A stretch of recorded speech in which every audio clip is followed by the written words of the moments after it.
Hi, my name is Chelsea Gilson, and I just returned back from the most lovely of all lovely trips to Marrakesh and the Sahara Desert.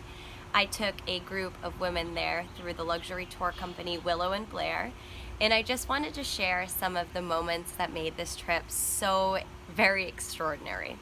The first is that at the first place that we stayed, it was this hotel right in the Medina. It was crazy and hectic, but the actual hotel was so beautiful and serene and peaceful.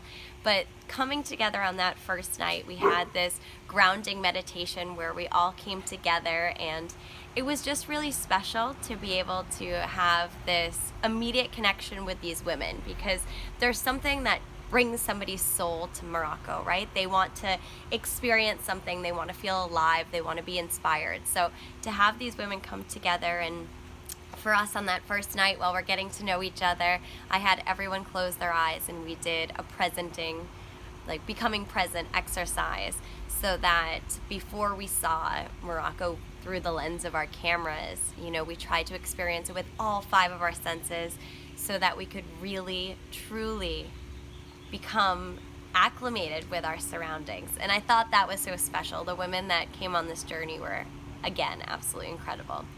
Another thing that really stood out to me is the architecture tours and the history tours. As many times as you could ever go on these, Morocco is so special, and especially every detail of Marrakesh, every corner, every inch is so intricately detailed and designed, and just the idea that the vast majority of this is by hand, and it all tells a story. And when we were walking through the Medina on a separate little tour, our tour guide at the time told us that those beautiful wedding blankets that you see all the time, they're so customary to Morocco, that the women sew. He said that they tell a story, and that the women who sew these, because, especially way back when, women were a little bit more oppressed, or very oppressed, and they would speak their story through these rugs that they would sew, and the colors that they used and the patterns that they used would tell the story. And I thought that that was absolutely incredible, and a really, beautiful thing to learn about such a unique place. Going into the Sahara and going high over the Atlas Mountains, where we went from warm desert climates all the way driving up until it was snowing, and there was about a foot of snow on the ground and just so cold outside, and you got to see all the little Berber villages like dotting the hillsides on either side. It was absolutely incredible, so cool to see. And then as we're coming down, it's coming back into the warmth, into the warm desert temperature again, was really something. It was so unique.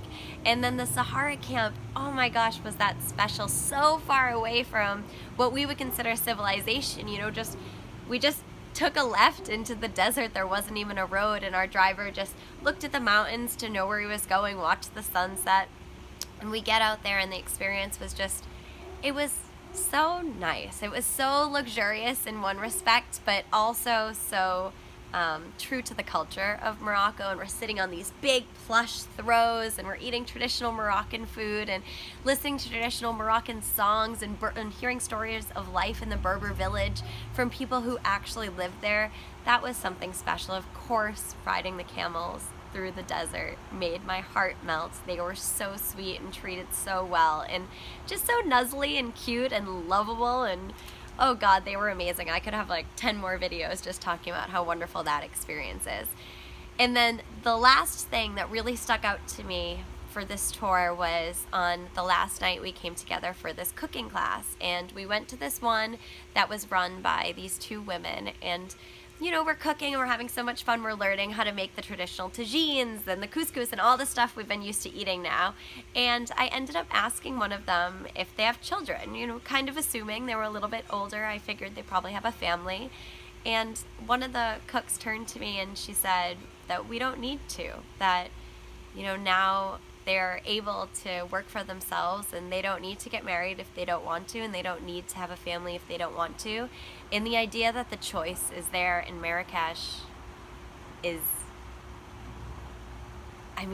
empowering. It's wonderful. It's, a testament to globalization and what our tourism brings to them. And maybe they see Americans or Australians or from anywhere walking around, these women walking around with pride and having their own careers and their own lives, and then choosing whether or not they want to get married. And that's special. That's something really special that I will never forget.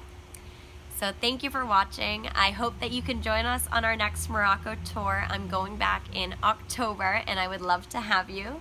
If you'd like to learn more, you could just comment at the bottom of this video, head over to my blog, travelingfig.com, or head over to willowandblair.com.